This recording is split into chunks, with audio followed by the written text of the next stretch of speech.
ಸಾಧನಾ ಮಹಿಳಾ ಮತ್ತು ಮಕ್ಕಳ ಅಭಿವೃದ್ಧಿ ಸಂಸ್ಥೆ ಫ್ರೀಜನ್ ಮಿನಿಸ್ಟರಿ ಇಂಡಿಯಾ ಧಾರವಾಡ ಮತ್ತು ವಿಸೆಂಟ್ ಡಿ ಪೌಲ್ ನಿರ್ಮಲಾ ನಗರ ಧಾರವಾಡ ಕೇಂದ್ರ ಕಾರಾಗೃಹ ಧಾರವಾಡ ಇವರ ಸಹಯೋಗದಲ್ಲಿ ಬಂದಿಖಾನೆ ಮಹಿಳಾ ನಿವಾಸಿಗಳೊಂದಿಗೆ ಅಂತಾರಾಷ್ಟೀಯ ಮಹಿಳಾ ದಿನಾಚರಣೆಯನ್ನು ಸಿಸ್ಟರ್ ಸಾಲಿ ಡಿ ಸೋಜ್ ಪ್ರಾಂತ್ಯ ಅಧಿಕಾರಿಗಳು ಬೇತನಿ ಕನ್ಯಾಸ್ತ್ರೀಯರ ಸಂಸ್ಥೆ ಧಾರವಾಡ ಇವರು ಉದ್ಘಾಟಿಸಿದರು. ತಪ್ಪು ಮಾಡಿ ಕೆಲವರು ಬಂದಿಖಾನೆ ನಿವಾಸಿಗಳಾಗಿದ್ದು ಸೆರೆವಾಸದಲ್ಲಿದ್ದರೆ ತಪ್ಪುಗಳನ್ನು ಮಾಡಿಯೂ ಕೂಡ ಕಾನೂನಿನಿಂದ ತಪ್ಪಿಸಿಕೊಂಡು ಹೊರಗಡೆ ಇರುವವರು ಹಲವರಿದ್ದಾರೆ.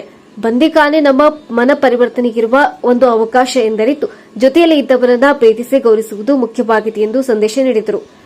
ಮುಖ್ಯ ಅತಿಥಿಗಳು ಡಾ ಸಂಗೀತಾ ಮಾನೆ, ಎಚ್ಒಡಿ ಸಮಾಜ ಸೇವಾ ಶಾಸ್ತ್ರ ಕರ್ನಾಟಕ ವಿಶ್ವವಿದ್ಯಾಲಯ ಧಾರವಾಡ ಇವರು ಮಾತನಾಡಿ ಬಂದಿಖಾನೆ ಮಹಿಳಾ ನಿವಾಸಿಗಳಿಗೆ ಕರಕುಶಲ ತರಬೇತಿಯನ್ನು ಕಲಿತು ಸ್ವಾವಲಂಬನೆಯ ಜೀವನ ಜೀವಿಸಲು ಕರೆ ನೀಡಿದರು.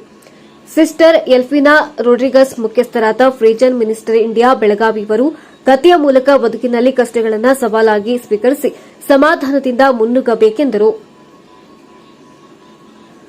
ಎಂಎಂ ಮರಗಟ್ಟಿ ಜೇಲರ್ ಇವರು ಬಂದಿಖಾನೆ ಮಹಿಳಾ ನಿವಾಸಿಗಳಿಗೆ ಬದುಕು ಹೊಸದಾಗಿ ಉತ್ತಮವಾಗಿ ಸಾಗಿಸಲು ಒಂದು ಅವಕಾಶ.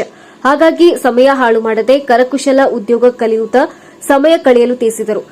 ಅಧ್ಯಕ್ಷರು ವೆಂಕಮ್ಮ ಸೋಮಾಪುರ್ ಇವರು ಸೆರೆವಾಸದಲ್ಲಿದ್ದು ಓದಲು ಅವಕಾಶ ಇದೆ, ಅದರ ಸದ್ಬಳಕೆ ಮಾಡಿಕೊಳ್ಳಲು ಕರೆ ನೀಡಿದರು. ಡಾ ಇಸ್ಬೆಲ್ಲಾ ಜೇವಿಯವರ್ ಇವರು ಸಾಧನಾ ಸಂಸ್ಥೆ ಕಳೆದ 3 ತಿಂಗಳಲ್ಲಿ ಬ್ಯೂಟಿ ಪಾರ್ಲರ್ ತರಬೇತಿ ನೀಡುತ್ತಿದೆ, ಅದರ ಲಾಭ ಪಡೆಯಲು ತಿಳಿಸುತ್ತಾ ಬಂದಿಖಾನೆ ನಿವಾಸಿಗಳಿಗೆ ಹೊರಬಂದರು. ಇನ್ನು ಸಾಧನಾ ಸಂಸ್ಥೆಯು ತನ್ನ ಸಹಾಯ ನೀಡುವುದಾಗಿ ತಿಳಿಸುತ್ತಾ ಕೇಂದ್ರ ಕಾರಾಗೃಹ ಜೇಲರ್ ಎಂಎಂ ಮರಗಟ್ಟಿ ಮತ್ತು ಸೂಪರಿಂಟೆಂಡೆಂಟ್ ಮಹದೇವ ನಾಯಕ್ ಹಾಗೂ ಸಿಬ್ಬಂದಿ ವರ್ಗದ ಸದಸ್ಯರಿಗೆ ಧನ್ಯವಾದಗಳನ್ನು ತಿಳಿಸಿದರು. ಕಾರ್ಯಕ್ರಮದಲ್ಲಿ ವೆನಿಟಾ ಫರ್ನಾಂಡಿಸ್, ವಿಲ್ಮಾ ಅನಿತಾ ಕರಜಗಿ, ಡಾ ಸುಶಿಕ್ತ್ ಹಾಗೂ ಸಿಬ್ಬಂದಿ ವರ್ಗ ಭಾಗವಹಿಸಿದ್ದರು. ಕಾರ್ಯಕ್ರಮವನ್ನು ವೈಶಾಲಿ ಸ್ವಾಗತಿಸಿದರು. ಕರಬೆಟ್ಟ ಗುರುಗಳು ಕಾರ್ಯಕ್ರಮ ನಡೆಸಿಕೊಟ್ಟರು.